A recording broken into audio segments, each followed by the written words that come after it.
పుప్పొడి అండకోశాల పరస్పర చర్య, పోలెన్ పిస్టిల్ ఇంటరాక్షన్.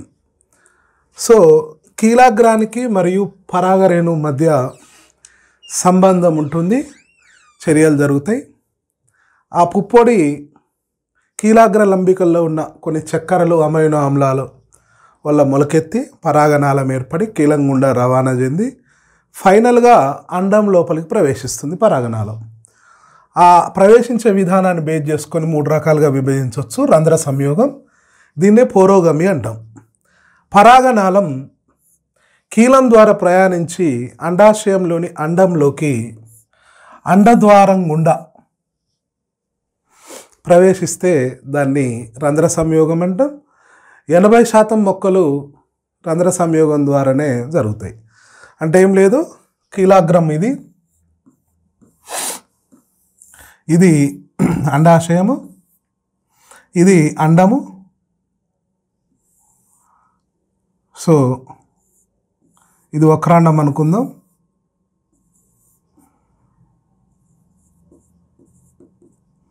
ఇక్కడ ఎక్కడనో పరాగరేణువు పడ్డది. సో మొలకెత్తింది, పరాగనాళం వస్తుంది, వచ్చి ఆ నుండి పోవాలి. ఇది ఖచ్చితంగా అండద్వారం గుండా పిండకోశం లోపలికి ప్రవేశించాలి. రంధ్ర సంయోగం అంటాం. సుమారు 80% మొక్కలలో ఈ పద్ధతే కనపడుతుంది, ఆవృత బీజాలలో. చలాజోగమి, ఒకవేళ ఈ పరాగనాళం కలాజా గుండా ఎంటర్ అయితే, ఇది రెండవ పద్ధతి. పరాగనాళం కలాజా గుండా అండం లోపలికి ఎంటర్ అయింది. అండం లోపలికి ఎంటర్ అయినా కానీ మళ్ళీ ఖచ్చితంగా అండద్వారం గుండానే ఎంటర్ కావాలి, పిండకోశం యొక్క అండద్వారం గుండానే. అండద్వారం అంటే స్త్రీబీజ కణాల గుండా.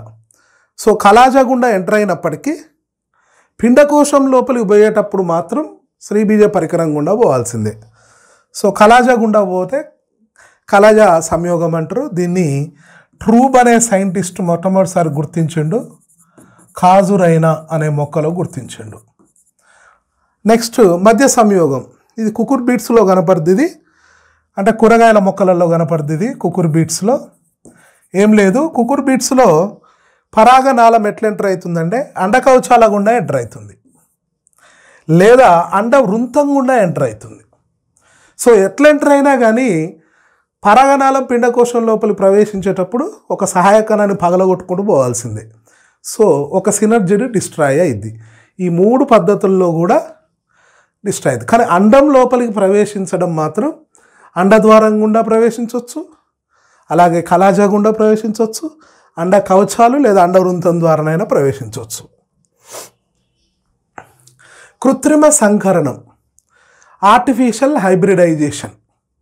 సో ఇందులో 2 పద్ధతులు ఉంటాయి. ఒకటి విపుంసీకరణ, దీన్ని ఎమాస్కులేషన్ అంటాం. రెండవది బ్యాగింగ్. సో కృత్రిమ సంకరణ వల్ల హైబ్రిడ్స్ని ప్రొడ్యూస్ చేయొచ్చు మనం.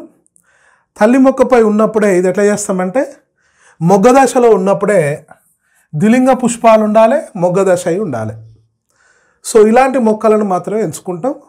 మొగ్గ దశలో ఉన్నప్పుడు పరాగకోశాలు లేతగా ఉంటాయి, స్ఫోటనం చెందవు. అలాంటి పుష్పాలను తీసుకొని అందులో స్రావణం సాయంతో ఆ పరాగకోశాలను తీసేస్తాం. తీసేసినాం కదా, ఇప్పుడు ఆ పుష్పంలో ఏముంటుంది అంటే జస్ట్ స్త్రీ కీలాగ్రం మాత్రమే ఉంటుంది.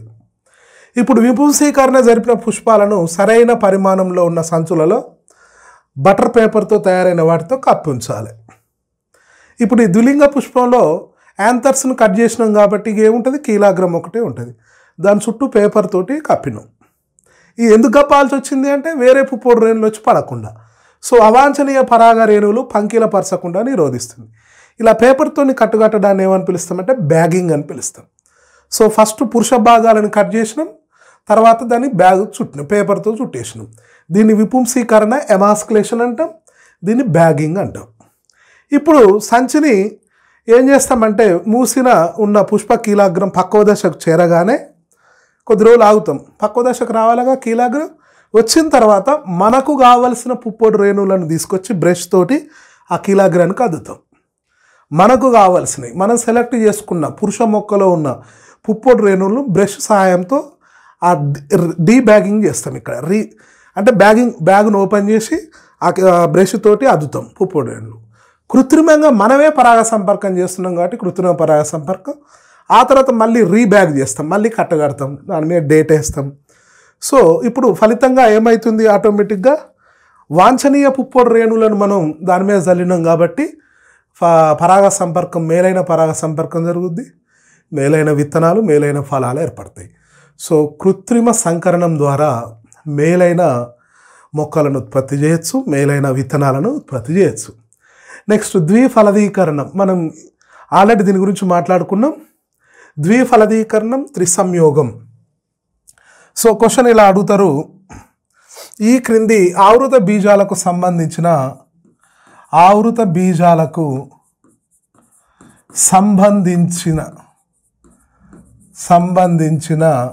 లక్షణము అని అంటారు. సో ఒకటి ద్విఫలదీకరణ, త్రిసంయోగం, రెండు త్రయస్థితిక అంకురుచ్ఛేదం ఏర్పడటం, త్రయస్థితిక అంకురుచ్ఛేదం, మూడు రెండు కణాల దశలో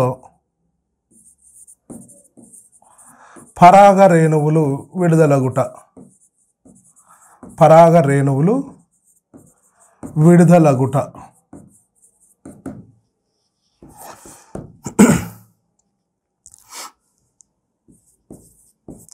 స్త్రీ సంయోగ బీజదం.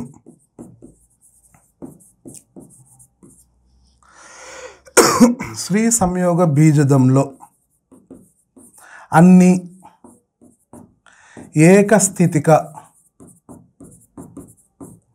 కణాలు ఉంటాయి. సో ఇప్పుడు సరైన వాక్యాన్ని గుర్తించండి. సరి అయిన మేళవింపు, సరి అయిన మేళవింపు.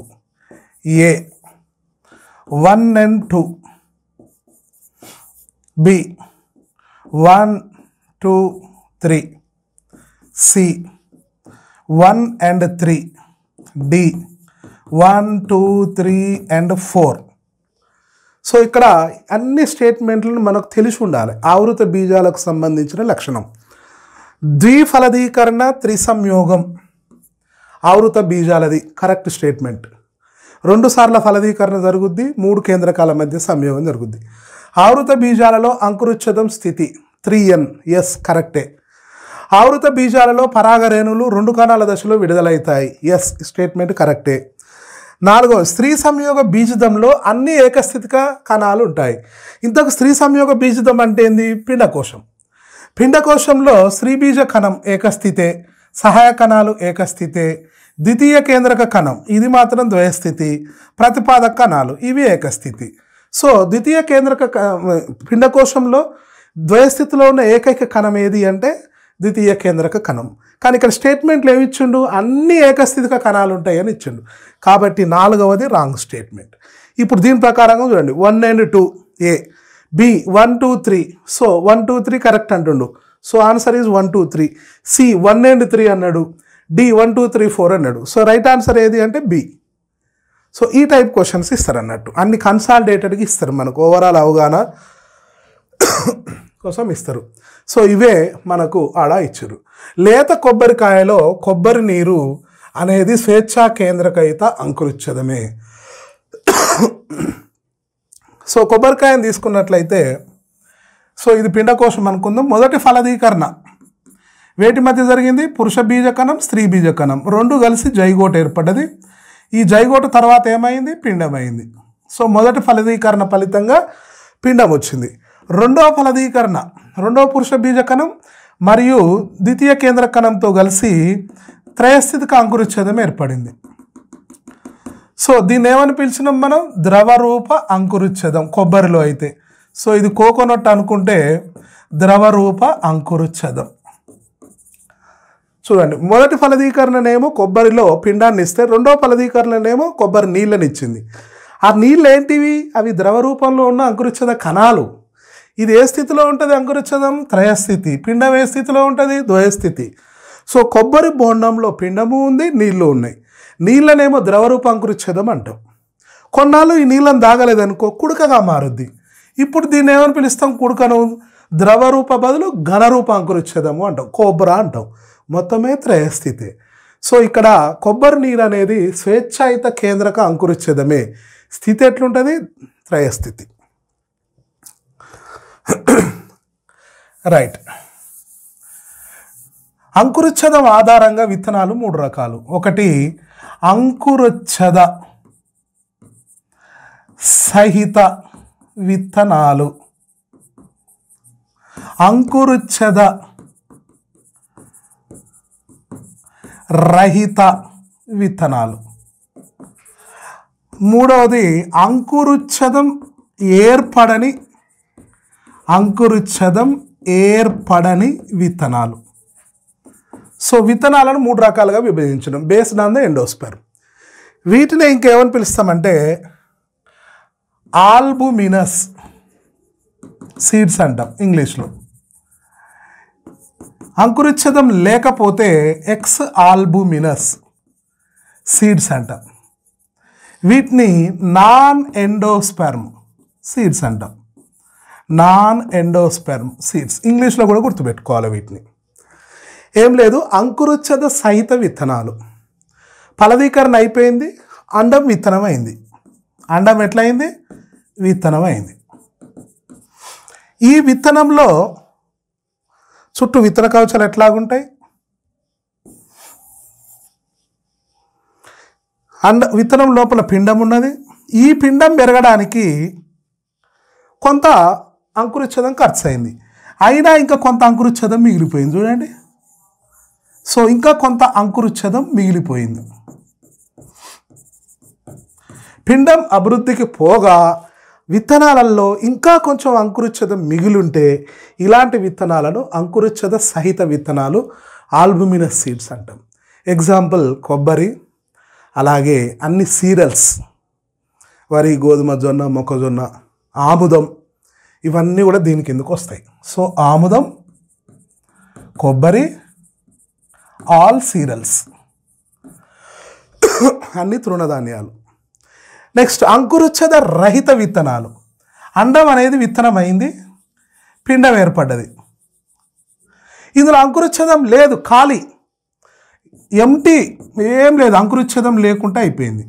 ఎడిపోయింది అంటే ఈ పిండం అభివృద్ధికే యూటిలైజ్ అయింది, మొత్తం మీద విత్తనంగా మారింది. ఇప్పుడు ఈ విత్తనాలు అంకురోచ్ఛేదం ఉందా? లేదు. మరి ఏర్పడలేదా? ఫలదీకరణ జరిగినప్పుడు ఏర్పడ్డది, కానీ అంత ఖర్చు అయిపోయింది. ఇలాంటి విత్తనాలను ఎక్స్ ఆల్బుమినస్ సీడ్స్ అంటాం. ఎగ్జాంపుల్ ఫ్యాబేసీ సీడ్స్, చిక్కుడు. సో ఫ్యాబేసీలో అంకురోచ్ఛేద విత్తనాలు ఉండవు, అంకురోచ్ఛేద రహిత విత్తనాలు ఉంటాయి. ఇది ఇంపార్టెంట్. పప్పు ధాన్యాలలో అంకురోచ్ఛేద రహిత విత్తనాలు ఉంటాయి. చిరుధాన్యాలలో, అదే దీన్ని ఏమంటారు, తృణధాన్యాలలో మాత్రం అంకురోచ్ఛేద సహిత విత్తనాలు ఉంటాయి. అల్యూరాన్ పొర అంటాం. అల్యూరాన్ పొరలో ప్రోటీన్లు ఉంటాయి, విటమిన్ B1 విటమిన్ కూడా ఉంటుంది. అసలు అంకురోచ్ఛేదమే ఏర్పడదు. ఫర్టిలైజేషన్ జరిగినప్పుడు ఈ అంకురోచ్ఛేదమే ఏర్పడదు. నాన్ ఎండోస్పెర్మిక్ సీడ్స్ అంటాం. అస్సలే అంకురోచ్ఛేదం ఏర్పడింది ఎందులో అంటే పరాన్నజీవ మొక్కలలో, ఆర్కిడ్స్లలో. సో ఆర్కిడ్స్లలో, పరాన్నజీవ మొక్కలలో అసలు అంకురోచ్ఛేదం అనేది ఏర్పడదు. సో అవే ఇక్కడ ఇచ్చినాం చూడండి. బఠానీ, వేరుశనగ, చిక్కుడు అని ఫ్యాబేసీ. ఇటు అంకురోచ్ఛేద రహిత విత్తనాలు అంటాం. ఆముదం, కొబ్బరి, గోధుమ, వరి, మొక్కజొన్న అంకురోచ్ఛేద సహిత విత్తనాలు అంటాం. అసలు అంకురోచ్ఛేదమే ఏర్పడదు, కొన్నిట్లో ఆర్కిడ్స్లో ఏర్పడదు. నెక్స్ట్ పిండం గురించి చూద్దాం. పిండం సంయుక్త బీజమే ప్రథమ పిండంగా మారుద్ది. ఇలా చాలా సమయ విభజనలు జరిగి ప్రథమ పిండంగా మారుద్ది. ఈ పిండం గోళాకారంగా ఉంటుంది ఫస్ట్, తర్వాత హృదయాకారంలోకి మారుద్ది, ఆ తర్వాత వివిధ రకాల షేపుల్లోకి వస్తుంటుంది. టార్పిడో షేప్ కూడా ఉంటుంది, తోకప్పాకారం. ఇలా పిండం వేరువేరు ఆకారాలలోకి మారి పక్వ స్థితికి వస్తుంది. ద్విదళ బీజ పిండం ఎట్లుంటుందో చూద్దాం. ఒక నమూనా ద్విదళ బీజ పిండంలో ఒక పిండాక్షం ఉంటుంది, 2 బీజదళాలు ఉంటాయి. అందుకే దీనికి ద్విదళ బీజం అని వచ్చింది. ఈ బీజదళాలు ఖండగలిగి పుష్టిగా ఆహార పదార్థాన్ని నిల్వ చేసుకుంటాయి. చింత చెట్టు మొలకెత్తినప్పుడు కానీ, చిక్కుడు కింద మొదలుకెత్తినప్పుడు చూడండి, ఆ బీజదళాలు చాలా సక్యులెంట్గా ఉంటాయి, మందంగా ఉంటాయి, ఆహారం ఉంటుంది. సో ఈ బీజదళాలకు పై భాగాన పిండాక్షాన్ని ఉపరి బీజదళము అంటాం, ఎపికోటైల్ అంటాం. సో ఇలా పెరుగుతుంది. సో మనం చూడొచ్చు ఇది బీజదళాలు. ఈ బీజదళాల్లో ఉన్న ఈ భాగాన్ని ఎపికోటైల్ అంటాం. ఈ కింది భాగాన్ని హైపోకోటైల్ అని పిలుస్తాం. సో బీజదళాలకు కింది వైపు ఉన్నదాన్ని హైపోకోటైల్, పై వైపు ఉన్నదాన్ని ఎపికోటైల్ అంటాం. ఆ రెండు బీజదళాలు. సో ఇప్పుడే పుడుతుంది కాబట్టి, ఈ వేరు అనేది ఇప్పుడే పుడుతుంది కాబట్టి దీన్ని ప్రథమ మూలము అంటాం. ఇప్పుడే పుట్టిన ఈ కాండాన్ని ప్రథమ కాండము అని పిలుస్తాం. ప్రథమ మూలము, ప్రథమ కాండము. సో ఇక్కడ పిక్చర్ రూపంలో చూడవచ్చు. ఇప్పుడే పుడుతుంది ద్విదళ బీజపిండం. ఇదో ఈ భాగం, ఈ రెండు బీజదళాలు. ఇదొక బీజదళం మందంగా ఉంది, దెన్ ఇదొక బీజదళం. ఈ రెండు బీజదళాలు. ఇది ఎపికోటైల్ భాగము, ఇదంతా హైపోకోటైల్ భాగం. ఇదంతా హైపోకోటైల్, అదో బీజదళ భాగం. దీన్ని ప్రథమ మూలము అంటాం. ఇది వేరు తొడుగు. సో ఇక్కడ మొగ్గ వస్తుంది, అగ్ర మొగ్గ, కాండాగ్ర మొగ్గ అక్కడ ఉంది. నెక్స్ట్ ఏకదళ బీజాల పిండం కొంచెం విభిన్నంగా ఉంటుంది. ఇది ఇంపార్టెంట్. ఏకదళ బీజాల పిండంలో ఒకే ఒక బీజదళం ఉంటుంది, అందుకే ఏకదళ బీజాలు అంటాం. పిండంలో ఎన్ని బీజదళాలు ఉన్నాయంటే ఒకటే. ఎగ్జాంపుల్ గడిజాతి కుటుంబాలు, గ్రామీణే, ఒకటే బీజదళం ఉంది కాబట్టి ఈ బీజదళాన్ని స్కూటెల్లము అంటాం. సో ఇది ఇంపార్టెంట్. స్కూటెల్లం ఈ క్రింది మొక్కలలో ఉంటుంది, అంటే గడ్డి జాతి మొక్కలలో, ఏకదళ బీజ మొక్కలలో ఉంటుంది. ఎక్కడ ఉంటుంది స్కూటెల్లము అంటే పిండంలో సైడ్కు ఉంటుంది. సో స్కూటెల్లం, ఈ స్కూటెల్లం పిండాక్షానికి పక్కకు ఉంటుంది. సో ఆ పిక్చర్లో చూపిస్తా, పక్కకు ఉంటుంది స్కూటెల్లం. ఈ పిండాక్షం కింది భాగంలో ప్రథమ మూలం ఉంటుంది. వేర్తొడును కప్పుతూ విభేదనం చూపని పొరను మూలాంకుర కంచుకం, కోలియోరైజా అని పిలుస్తాం. సో చూద్దాం ఇక్కడ కోలియోరైజా అంటే ఏంది, కోలియాప్టైల్ అంటే ఏంది. సో కోలియాప్టైల్ అంటే ప్రాంకుర కంచుకము అంటాం. కాండాన్ని కప్పుతూ ఉన్న అగ్రభాగపు పొరను ప్రాంకుర కంచుకం అని పిలుస్తాం. అది ద్విదళ బీజమైన కావచ్చు, ఏకదళ బీజమైన కావచ్చు. మొత్తం మీద లేత కాండాన్ని పైన కప్పుతూ ఉన్న ఆ చివరి అగ్రాన్ని ప్రాంకుర కంచుకం అంటాం. వేరుకు కూడా సేమ్ అలాంటిదే ఉంటుంది. సో దీన్ని కోలియోరైజా అని పిలుస్తాం. సో ప్రాంకుర కంచుకం అంటేనే కాండాగ్ర అనుకున్నది. సో దీన్నేమో కోలియోరైజా, ఇదో కోలియాప్టైల్ అని పిలుస్తాం. సో కోలియాప్టైల్ అంటే ప్రాంకుర కంచుకం, కోలియోరైజా అంటే ప్రథమ మూలము అని అర్థం. సో వేరు అన్నట్టు. ఈ సైడ్కి కనపడుతుంది చూడండి, ఇది స్కూటెల్లం.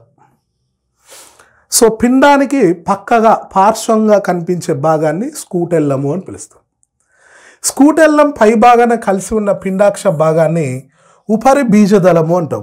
ఈ ఏరియాను ఉపరి బీజదళము అంటాం. ఈ స్కూటెల్లము, ఈ పిండాక్షం రెండు కలిసింది చూడండి, ఈ భాగాన్ని ఉపరి బీజదళము అని పిలుస్తాం. ఉపరి బీజదళంలోని ప్రకాండ మొగ్గ కొన్ని పత్ర ఆద్యాలను కప్పుతూ బోలుగా ఉండే పత్రం వంటి నిర్మాణాన్ని ఏర్పరుస్తుంది. దీన్నే ప్రాంకుర కంచుకము అంటాం. సో ఇదే ప్రాంకుర కంచుకం. ఈ భాగాన్ని ఇక్కడి నుంచే పత్రాలు వస్తుంటాయి. సో ప్రోటీన్లతో నిర్మితమైన అంకురిచ్చదాన్ని పిండం నుండి వేరు చేస్తుంది. ఈ పొరను అల్యురాన్ లేయర్ అని పిలుస్తాం. చూడండి, ఇప్పుడు ఈ అల్యురాన్ లేయర్ అనేది సపరేట్గా ఉన్నది, సపరేట్గా ఉంది. అల్యురాన్ లేయర్ చుట్టూ ఉంటుంది, ఇదంతా అదే. ఈ గ్రీన్ కలర్లో కనిపించేదంతా అల్యురాన్ లేయర్. గిది పిండ భాగం. సో ఈ అల్యురాన్ లేయర్ పిండం నుంచి సపరేట్ చేస్తుంది. ఈ అల్యురాన్ లేయర్లు ఏముంటాయి అంటే ప్రోటీన్లు ఉంటాయి, ఇంకా B1 విటమిన్ కూడా ఉంటుంది. సో అల్యురాన్ లేయర్లో ప్రోటీన్లు ఉంటాయి, B1 విటమిన్లు కూడా ఉంటాయి. ఇది ఈ ఏకదళ బీజం యొక్క లక్షణం. ఇప్పుడు మన వరిగింజ అయినా అంతే. వరిగింజలో గింజ చుట్టూ ఉన్న పొరను అల్యురాన్ లేయర్ అంటాం, దాన్ని బ్రౌన్ షీట్ అంటాం దాన్ని. ఆ బ్రౌన్ షీట్లు ఏముంటాయి అంటే ప్రోటీన్లు ఉంటాయి, B1 విటమిన్, థైమిన్ విటమిన్ ఉంటాయి. సో దాన్ని ఎక్కువ పాలిష్ చేసినా అనుకో B1 విటమిన్ వెళ్ళిపోద్ది, మనకు బేరీ డిసీజ్ వచ్చే అవకాశం ఉంటుంది, deficiency of B1 vitamin. Then proteins also there. పరిచ్ఛేదం. సో మిగిలిపోయిన అండాంత కణజాలాన్నే పరిచ్ఛేదం అంటాం. ఫలదీకరణ అయిపోయింది, ఆ తర్వాత అండం విత్తనమైంది. ఆ విత్తనంలో ఇంకా కొంత అండాంత కణజాలం ఉంది, అంకురుచ్ఛేదం కాదల్లో అండాంత కణజాలం. అలా మిగిలిపోయిన అండాంత కణజాలాన్ని పరిచ్ఛేదం అంటాం. ఎగ్జాంపుల్ కాఫీ అండ్ మిరియాలు. సో మిరియాల పొడి అయినా కాఫీ పొడి అయినా మనం ఉపయుక్త భాగం ఏది అంటే పరిచ్ఛేదం అని చెప్పాలి. సో ఏ స్థితిలో ఉంటుంది అంటే ద్వయస్థితి. ఎందుకు అంటే అండాంత కణజాలం కూడా ద్వయస్థితే కాబట్టి పరిచ్ఛేదం కూడా ద్వయస్థితి. సో మిగిలిపోయిన అండాంత కణజాలాన్నే పరిచ్ఛేదం అంటాం, మర్చిపోవద్దు. అండాంత కణజాలం ఏ స్థితిలో ఉంటుంది? ద్వయస్థితి. కాబట్టి పరిచ్ఛేదం ఏ స్థితిలో ఉంటుంది? ద్వయస్థితి. మిరియాలు ఏ స్థితిలో ఉంటుంది? పొడి ద్వయస్థితి. కాఫీ ద్వయస్థితి. మిగిలిపోయిన అండాంత కణజాలం. ఈ అండాంత కణజాలంలోనే కదా పిండకోశం ఉండేది. నెక్స్ట్ ద్విదళ బీజ విత్తనం నిర్మాణం. సో ఇప్పుడు ఇంతసేపు పిండం నిర్మాణం చూసినాం, ఇప్పుడు విత్తనం నిర్మాణం. పెద్దగా తేడా ఏముండదు, కొద్దిగానే స్లైట్ చేంజ్ అన్నట్టు. పిండానికి విత్తనానికి ఏం తేడా ఉంటుంది? దీనికి విత్తన కవచాలు వస్తాయి అదనంగా, అంతే. సరే, మనకు సిలబస్లు ఇచ్చింది కాబట్టి చెప్పుకోవాలి, మళ్ళీ రిపీట్ అయినట్టే అనిపిస్తుంది. ఇది విత్తనాన్ని ఆవరించి అన్నిటికంటే వెలుపలగా ఉండే కవచాన్ని బీజ కవచం, సీడ్ కోట్ అంటాం. ఈ బీజ కవచంలో ఎన్ని పొరలు ఉంటాయి? 2 ఉంటాయి. ఎందుకు ఉన్నాయి 2 అంటే అండ కవచాలు కూడా 2 ఉంటాయి కదా, బయట అండ కవచం, లోపల అండ కవచం. అలాగే విత్తనానికి అవే వస్తాయి కాబట్టి బయట ఈ బీజ కవచం, లోపల బీజ కవచం. వెలుపలి బీజ కవచాన్ని టెస్టా అంటాం, లోపలి బీజ కవచాన్ని టెగ్మా అంటాం. సో టెస్టా అంటే విత్తనానికి ఉన్న కవచాలు అన్నట్టు. సో విత్తనానికి ఉన్న కవచాలను టెస్టా, టెగ్మా అని పిలుస్తాం. టెస్టా అంటే ఏంది? అవుట్. టెగ్మా అంటే ఏంది? ఇన్. రైట్. ఇప్పుడు మనకు విత్తనానికి ఈ 2 తెలిసిపోయినాయి. ఈ ఇంపార్టెంట్ గుర్తుంచుకోవాలి. విత్తనానికి బయట వైపు ఉన్న పొర, లోపల వైపు ఉన్న పొర. ఇవి అండ కవచాలని మర్చిపోవద్దు. ఈ బీజ కవచం మీద ఒక చార కనిపిస్తుంది, దీన్ని విత్తుచార అంటాం. సో విత్తుచార ఎట్లా ఏర్పడింది అంటే అండచారనే. అండచార ఎట్లా ఏర్పడేది? అండదేహానికి అండవృంతం అనేది ఇట్లా ఉంది. ఈ అండదేహం అండవృంతం అతుక్కునే దాన్ని ఏర్పడ్డ భాగాన్నే అండచార అంటాం. అదే విత్తుచార ఇది. దాన్ని హైలం అని పిలుస్తాం. చిక్కుడు గింజలు, కందిలలో, వీటిలలో క్లియర్గా కనపడుతుంది. సో దీని ద్వారానే అభివృద్ధి చెందుతుండే విత్తనాలు ఫలానికి అతుక్కొని ఉంటాయి. సో మరి ఈ చిక్కుడు గింజ ఎక్కడ అతుక్కుంటుంది అంటే అక్కడ అతుక్కొని ఉంటుంది. కంది గింజలైనా, చిక్కుడు గింజలైనా, బఠానీలైనా కాయలో ఫలానికి అతుక్కోవడానికి తోడ్పడుతుంది. మరి ఫలానికి అతుక్కోవడానికి ఆ హైలమే ఉపయోగపడుద్ది. విత్తుచార పైన బీజద్వారం ఉంటుంది, చిన్న రంధ్రం. విత్తుచార పైన ఉన్న చిన్న రంధ్రాన్నే ఇక్కడ బీజద్వారం అంటాం.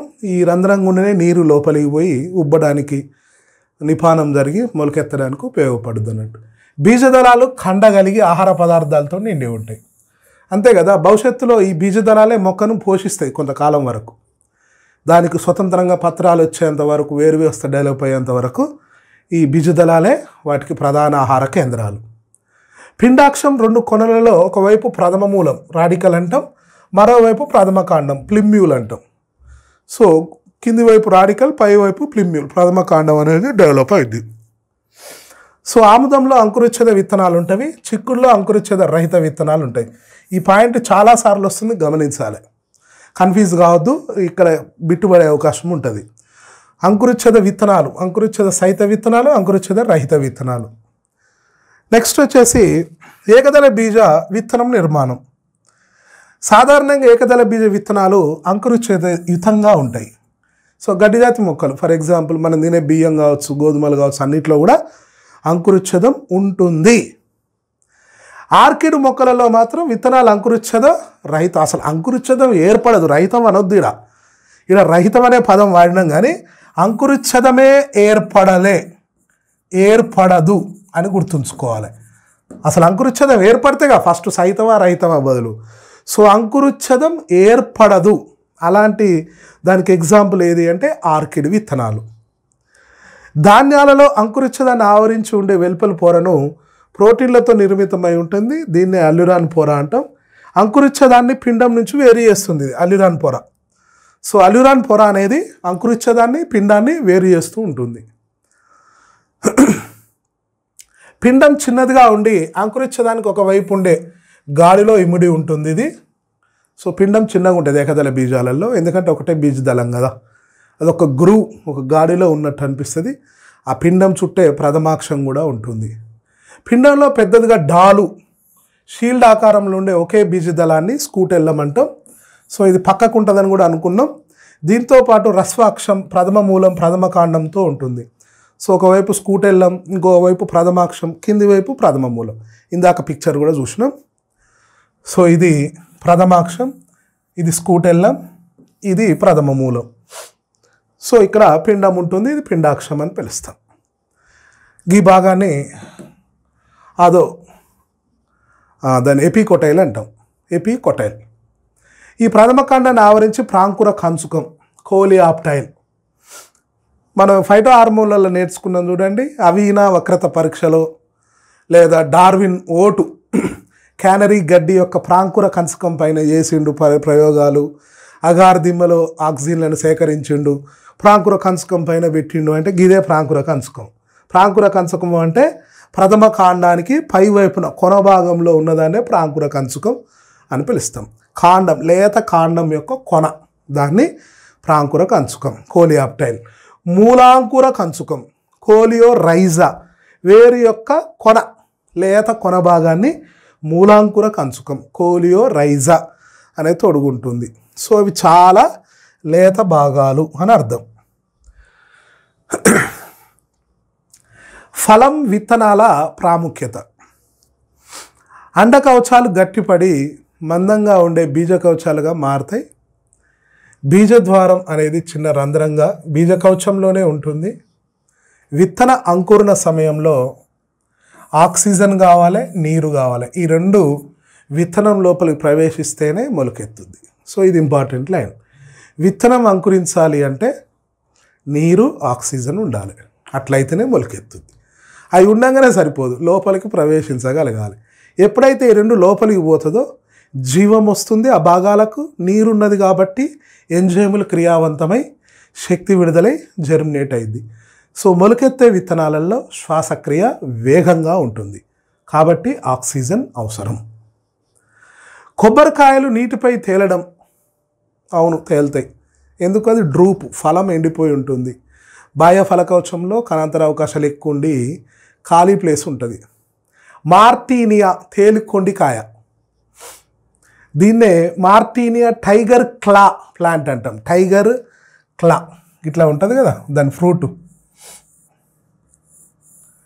ఇట్లా ఉంటుంది కదా, టైగర్ క్లా దాని ఫ్రూట్స్.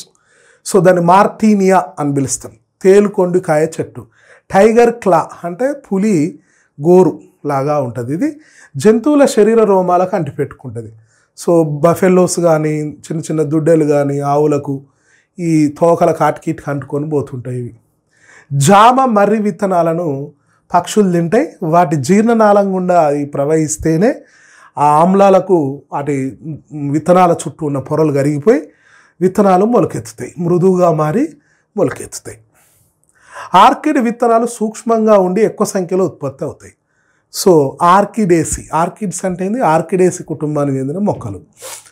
ఇవి మైక్రోస్పెర్మే అనే శ్రేణికి సంబంధించినవి. మైక్రో అంటే చిన్న, స్పెర్మా అంటే విత్తనాలు. సో ఆర్కిడేసి అనేది మైక్రోస్పెర్మే అనే శ్రేణికి సంబంధించిన మొక్కలు ఇవి. ఇందులోనే ఉంది మీనింగ్. మైక్రో అంటే చిన్న, స్పెర్మా అంటే విత్తనాలు. చాలా సంఖ్యలో ఉత్పత్తి అవుతాయి ఆర్కిడ్లు కాబట్టి చిన్న చిన్నగా ఉంటాయి. మర్రి విత్తనాలు కూడా చాలా చిన్నగా ఉంటాయి. అంత చిన్న విత్తనంలో అంత పెద్ద పెద్ద వటవృక్షాలు వస్తాయి. సో ఆర్కిడ్లనేమో అతి చిన్న విత్తనాలు ఉంటే ఇది important. Lodoicea maldivica. Lodoicea biggest fruit in the world. Approximately the weight of that fruit is 18 kgs. Commonly it is known as double coconut. So scientific name ఏంది? లొడీసియా మాల్దీవికా. దీన్ని సాధారణంగా డబుల్ కోకోనట్ అంటారు. అతిపెద్ద విత్తనం ఇది, నాట్ ఫ్రూట్, విత్తనం.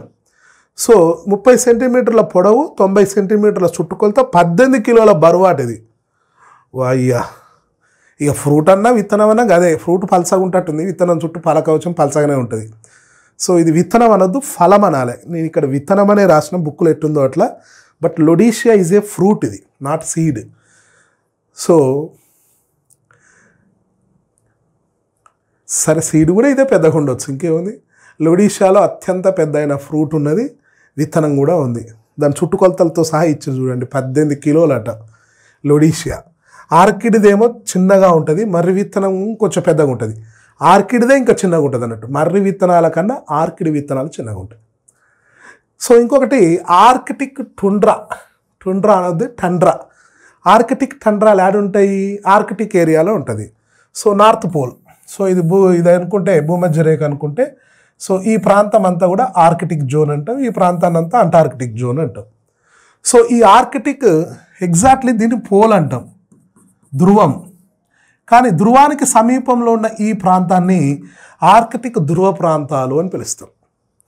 Approximately ఇది ఏడుంటుందంటే 66.5 డిగ్రీల నుండి 90 డిగ్రీలకు మధ్య ఉన్న నార్త్ పోల్ ఏరియాను ఆర్కిటిక్ టండ్రా ప్రాంతము అంటాం. ఎగ్జాక్ట్లీ పోల్ రీజియన్ కాదు, బిలో పోల్ రీజియన్. సో 66.5 డిగ్రీల ఏరియాలో ఉన్న ఈ రీజన్, సో అప్రాక్సిమేట్లీ 40 నుండి 66.5 డిగ్రీల మధ్య ఉన్న ఆ ప్రాంతాన్ని టండ్రా ప్రాంతము అంటాం, ఆర్కిటిక్ టండ్రా ప్రాంతము అంటాం. ఈ టండ్రా ప్రాంతంలో పురాతన తవ్వకాలలో లుపినస్ ఆర్కాటికస్ అనే విత్తనం లభించింది. ఇట్ ఈజ్ యాన్సియంట్ సీడ్ అన్నట్టు, అత్యంత పురాతన విత్తనం అన్నట్టు ఇది లుపినస్ ఆర్కాటికస్. సో అత్యంత పురాతన విత్తనం పేరేది అన్నప్పుడు ఇది. దాదాపు 10,000 సంవత్సరాల సుప్తావస్థ దశ తర్వాత ఈ విత్తనం మొలకెత్తి పుష్పాలను ఉత్పత్తి చేసింది. చూడండి, 10,000 సంవత్సరాలు సుప్తావస్థలో ఉందట ఈ విత్తనం. ఈ మధ్య తవ్వకాలలో దొరికితే తీసిరు, తర్వాత దాన్ని ఫ్రెష్ చేసి పెడితే జర్మినేట్ అయింది, చెట్టు అయింది, పూలు పూసింది, కాయలు కాసింది. అంటే ఆ జాతి పోలే, దాని పేరేం పేరు లుపినస్ ఆర్కాటికస్. అక్కడ అంతా మంచే ఉంది కాబట్టి సుప్తావస్థలో ఉంది. ఈ మధ్య కాలంలో కూడా మొలకెత్తే శక్తి కలిగిన 2 సంవత్సరాల పూర్వపు ఖర్జూరపు మొక్క. కాకపోతే ఈ జాతి ఇప్పుడు కూడా ఉన్నది, కంటిన్యూస్గా ఉంది. దుబాయ్లో అటు సైడ్ సౌదీలో బాగా పెరుగుతాయి ఖర్జూరలు. కానీ తవ్వకాలలో దొరికింది ఇంకొక డేట్ పామ్, ఒక గింజ విత్తనాలు. సో ఆ ఖర్జూర చెట్టు శాస్త్రీయ నామం ఫోనిక్స్ డాక్టెలిఫెరా. డేట్ పామ్ అంటాం, ఖర్జూర చెట్టు అంటాం. సో 2000 సంవత్సరాల క్రితంది గింజ దొరికితే ఇప్పుడు ఆ విత్తనం ఆడ దొరికిందంటే డెడ్ సీ దగ్గర దొరికింది. డెడ్ సీ, మూత సముద్రం దగ్గర దొరికింది. కింగ్ హెరాడ్ భవనం వద్ద జరిపిన పురావస్తు తవ్వకాల్లో దొరికింది.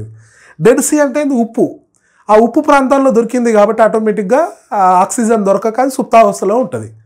ఆక్సిజన్ కూడా అవసరంగా, విత్తనం జర్మినేట్ కావాలంటే నీరు అవసరం, ఆక్సిజన్ అవసరం.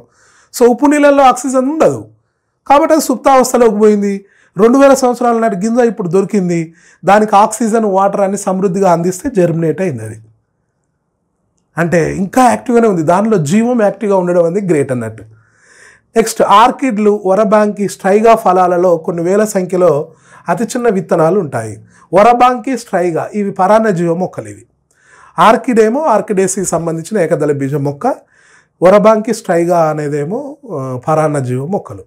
అంటే కస్కూటా, లోరాంతస్, విస్కమ్, స్ట్రైగా అవి ఎట్లనో ఇవి కూడా అట్టినట్టు వరబాంకి, స్ట్రైగా అనేటివి. ఇందులో కూడా చిన్న చిన్న విత్తనాలు ఉంటాయి. పరాన్నజీవ మొక్కలలో కూడా పూలు పూస్తుంది, విత్తనాలు ఉంటాయి. నెక్స్ట్ అసంయోగ జననం, అనిషేక ఫలనం, బహుపిండత. ఇక్కడ అసంయోగ జననం, దీన్ని ఇంగ్లీష్లో అపోమిక్సిస్ అంటాం. Definition is important. సో ఇంతసేపు మనం ఏం చదువుకుంటున్నాం, ఆవృత బీజ మొక్కల్లో పుష్పాలు ఉంటవి, పుష్పాలలో లైంగిక ప్రత్యుత్పత్తి జరుగుద్ది, పరాగ సంపర్కం, ఫలదీకరణ, ఆ తర్వాత జైగోటు, పిండం, విత్తనం ఇవన్నీ చదువుకుంటూ వచ్చినాం. కొన్ని ఆవృత బీజాలు లైంగిక పద్ధతుల ద్వారా కాకుండా ఫలదీకరణ లేకుండానే, ఇది ఇంపార్టెంట్ అన్నట్టు, విత్తనాలను ఏర్పరుస్తాయి. ఇది విషయం.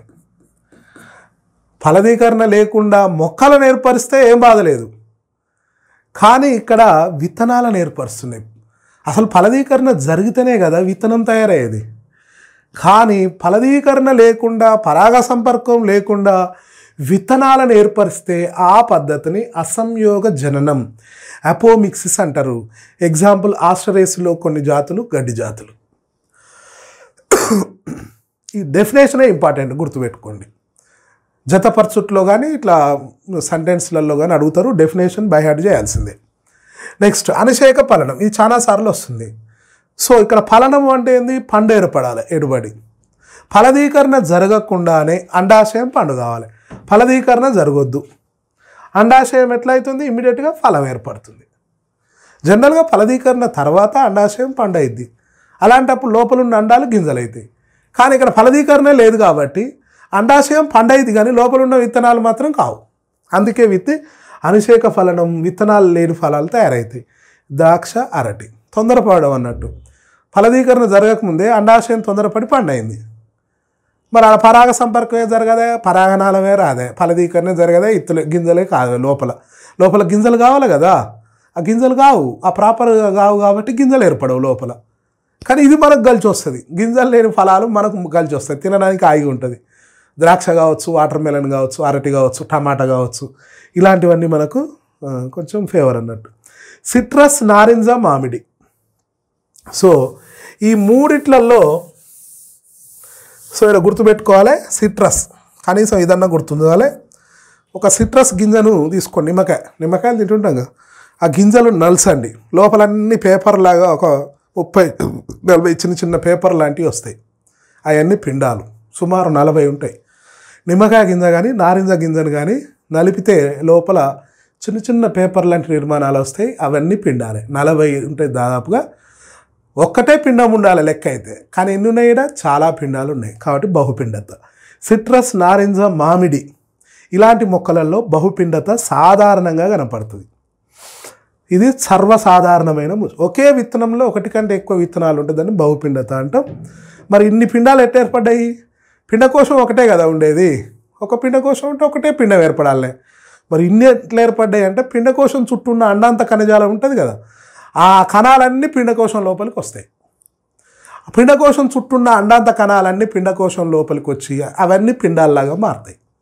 ఇప్పుడు ఆ పిండకోశం నిండా పిండాలే ఉంటాయి. ఎన్ని ఉంటాయి? 40 దాకా ఉంటాయి సుమారు. సో ఈ అదనంగా ఏర్పడ్డ పిండాలు ఎక్కడి నుంచి వచ్చినాయి? అండాంత కణజాలంలోని కణాల యొక్క మైగ్రేషనే. సో అండాంత కణజాలంలోని కణాలు మైగ్రేట్ చెందుతాయి. ఎక్కడికి? పిండకోశం లోపలికి మైగ్రేట్ చెంది అండాంత కణాలు ఏ కండిషన్లో ఉంటాయి? ద్వయస్థితి. పిండాలు ఏ కండిషన్లో ఉంటాయి? ద్వయస్థితి. ఇవన్నీ ఎక్కడికి మైగ్రేట్ అవుతున్నాయి? పిండకోశం లోపలికి. సెల్ఫ్గా పిండాలు అవుతాయి, ఫలదీకరణ ఏమి ఉండదు, జస్ట్ అవే పిండాలుగా గుండ్రగా మారుతాయి. అవి నిజమైన పిండాల కావు. 40లో ఒకటే నిజమైన పిండం ఉంటుంది, మిగిలిన 39 అన్నీ కూడా ఫాల్స్ ఎంబ్రియోస్ ఉంటాయి. అయినా కానీ పిండాలేగా ఇవి, అందుకే దీన్ని బహుపిండత అంటాం. ఫైనల్గా ఒక్క పిండం నుంచోలే మొక్క వస్తుంది, మిగిలిన 39 అబార్ట్ అవుతాయి. సంకర జాతి విత్తనాలు, వీటిని హైబ్రిడ్ సీడ్స్ అంటాం. హైబ్రిడ్ సీడ్స్ ఒకటేసారి మంచి రిజల్ట్ ఇస్తాయి, రెండోసారి ఇవ్వవు. సంకర జాతి మొక్కలను సాగు చేయడం వల్ల ఉత్పత్తి విపరీతంగా పెరుగుద్ది. అవును, సంకర జాతి విత్తనాలను ప్రతి సంవత్సరం ఉత్పత్తి చేసుకుంటూ ఉండాలి, అంతే కదా. మరి ఒకటేసారి కాస్తాయి, మళ్ళీ రెండో సంవత్సరం కాయవు. ఆ చెట్టు నుంచి వచ్చిన విత్తనాలను పెడితే కాయవు, అందుకే మళ్ళీ తయారు చేసుకోవాలి. ప్రతి సంవత్సరం సంకర జాతి విత్తనాలను తయారు చేసుకోవాలి. సంకర మొక్కల్లో ఇది ఒక ప్రధాన సమస్య. ప్రతి సంవత్సరం కొనుక్కొచ్చుకోవాలి, మనం నాటుపెట్టుకోవాలి. మరి కొనుక్కొచ్చుకోవాలంటే పుణ్యానికి వస్తాయి, వాడు కూడా తయారు చేయాల్సిందేగా. సో ఆ తయారు చేసేటోడైనా సరే ప్రతి సంవత్సరం సంకర జాతి మొక్కల్ని తయారు చేస్తూనే ఉండాలి. సంకర జాతి మొక్కల నుంచి విత్తనాలను సేకరించి మొలకెత్తించిన మొక్కలలో వృధక్కరణ జరగడం, సంకర లక్షణాలు మొక్కలు కాపాడుకోలేవు. సో ఇప్పుడు వాటిని మొలకెత్తినాయి అనుకో, సంకర జాతి మొక్కలు మొలకెత్తినాయి, పెరిగినాయి, మంచి కాయలు వచ్చినాయి. ఇక్కడ లక్షణాలు ఏమవుతున్నాయి అంటే వృధక్కరణ జరుగుతుంది. వృధక్కరణ అంటే ఏంది? క్రోమోజోమ్ల విభజన జరిగినప్పుడు వేరువేరు సంయోగ బీజాల లోపలికి వెళ్తాయి. వాటి నుంచి వచ్చిన విత్తనాలు భూమిలో పెడితే సరిగా పెరగవు. ఎందుకు? ఆ క్రోమోజోములు విడిపోయి ఉంటాయి. ఆ లక్షణాన్ని వృధక్కరణము అంటాం. సంకరజాతి మొక్కలలో లక్షణాలు ఏమవుతున్నాయి? వృధక్కరణ చెందుతున్నాయి. ఆ లక్షణాలు యథాతథ స్థితిలో ఉంటలే, దాని నుంచి కాయలు వస్తున్నాయి, గింజలు వస్తున్నాయి, పూలు వస్తున్నాయి, అన్నీ బాగానే ఉన్నాయి. కానీ ఆ గింజలలో లక్షణాలు ఎట్లుంటాయి అంటే వృధక్కరణ చెంది ఉంటాయి, స్టేబుల్గా ఉండవు. ఆ విత్తనాన్ని మరుసటి పంటకు వాడితే ఆ లక్షణాలు రావు, ఆ తల్లికున్న లక్షణాలు వీటికి రావు. ఎందుకు అంటే ఏంది? క్రోమోజోమ్లో వృధక్కరణ చెందటం వల్ల లక్షణాలను కాపాడుకోలేకపోతున్నాయి. అందుకే తరతరాలు అవే లక్షణాలను ప్రదర్శించవు. ఓన్లీ ఒక్క తరం మాత్రమే అనుకున్న లక్షణాలు వస్తాయి. సంకర విత్తనాల అభివృద్ధి అనేది ఎక్కువ ఖర్చుతో కూడుకున్నది. అవును, మరి సైంటిస్టులు చేయాలి ఆ పని. అందువల్ల విత్తనాల ధర రైతులకు అధిక ఖర్చు అవుతుంది, రైతులు కొనుక్కోలేరు, చాలా రేటు ఉంటుంది. సైంటిస్టులు తయారు చేసేదే. అందుకే ప్రభుత్వం ఏం చేస్తుంది? సబ్సిడీ ఇస్తుంది. ఒక కేజీకి 10,000 ఉందనుకో, రైతుకి ఇబ్బంది అయింది. ఒక కేజీ విత్తనాన్ని కొనుక్కోవాలంటే 10,000 పెట్టాలంటే రైతుకి ఇబ్బంది. కాబట్టి ఏం చేస్తారు, 9,000 ప్రభుత్వం ఇస్తే సబ్సిడీ రూపంలో, ఒక 1,000 రూపాయలు రైతు ఇస్తే చాలు, ఆయన కేజీ వచ్చేస్తాయి. సో సంకర విత్తనాలకు ధర ఎక్కువైంది, రైతు కొనుక్కోవడం కష్టం. ప్రభుత్వం సహాయం చేయకపోతే చాలా కష్టం. కానీ ఏ సంకర మొక్కలను అసంయోగ జననాలుగా మారిస్తే, అసంయోగ జననం అంటే ఏంది, అపోమిక్సిస్ అంటే ఏంది, సో లైంగిక పద్ధతుల ద్వారా కాకుండా అలైంగిక పద్ధతుల ద్వారా విత్తనాలను ఉత్పత్తి చేస్తే దాన్ని అపోమిక్సిస్ అంటాం. అలైంగిక పద్ధతుల ద్వారా ఉత్పత్తి చేస్తే లక్షణాలు ఏమైనా చేంజ్ అవుతాయా, యాజ్ టీజ్గా ఉంటాయి. తల్లిదండ్రులు ఎట్టుంటే పిల్లల్లో కట్నే రావాలి 100%. కాబట్టి సంకర జాతులలో ఉన్న లక్షణాలను అసంయోగ జననాలుగా మారగలిగితే మనం, అప్పుడు సంతతిలో లక్షణాలు వృధక్కరణ జరగదు, క్రోమోజోములు విడిపోవు, లక్షణాలు వేరువేరుగా పోవు, యాజ్ టీజ్గా వస్తుంది. ఇదన్నట్టు సంకర విత్తనాల ఉత్పత్తిలో అసంయోగ జననం గాక మనం చేయగలిగితే ఎన్ని తరాలైనా ఆ లక్షణాలు స్టేబుల్గా స్థిరంగా ఉంటవి, రైతులకు ఇబ్బంది కాదు. వీటిపైన పరిశోధనలు జరుగుతున్నాయి. ఇంకా అలాంటి విత్తనాలు రాలే, గమనించాలి. ఒక క్వశ్చన్ చూద్దాం. ఇది క్వశ్చన్ చిన్నదే కానీ ఇది కూడా మనం కన్ఫ్యూజ్ చేస్తాం. మనం ఒకవేళ కన్ఫ్యూజన్లో ఉన్న టైంలో కన్ఫ్యూజన్ అవుతుంది అన్నట్టు. ఇది దీనికన్నా ముందు ఒకటి 2 క్వశ్చన్లు మనం చికాకు పెట్టినాయి అనుకోండి, 3వ క్వశ్చన్ ఇది ఉందనుకో, ఆ కన్ఫ్యూజన్లో తప్పు చేస్తాం. జనరల్గా చేయం తప్పు, ఇది సింపుల్ క్వశ్చను. సో సాధారణ పిండకోశం కలిగి ఉండేది. సాధారణ పిండకోశం ఏం కలిగి ఉంటుంది, 8 కణాలు 8 కేంద్రకాలు. ఇది తప్పు. 7 కణాలు 7 కేంద్రకాలు తప్పు. 8 కణాలు 7 కేంద్రకాలు, 7 కణాలు 8 కేంద్రకాలు. ఈ రెండిట్లో కన్ఫ్యూజన్ వస్తుంది. సో రైట్ ఆన్సర్ ఏంది, కణాలు 7.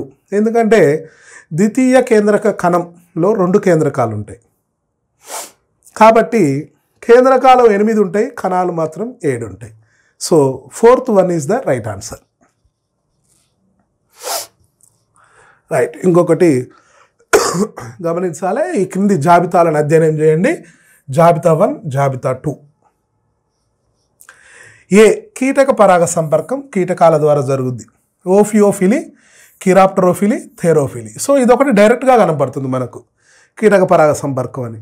సో ఏ అనేది కీటకాల ద్వారా జరుగుతుంది. సో A2 ఇది ఇచ్చిండు. A2 యాడున్నదో చూడాలి. A2 యాడుంది, ఇక్కడ డైరెక్ట్గా కనపడుతుంది మనకు. Direct answer.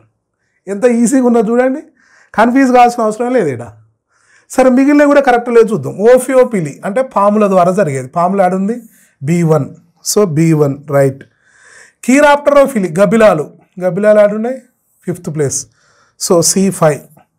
థెరోఫిలి ఇది గుర్తుంచుకోవాలని కూడా అనుకున్నవాడా, థెరోఫిలి అనేది ఉడతల ద్వారా జరుగుద్ది. So D3. So D3. So answer right answer ఏంది 4th one.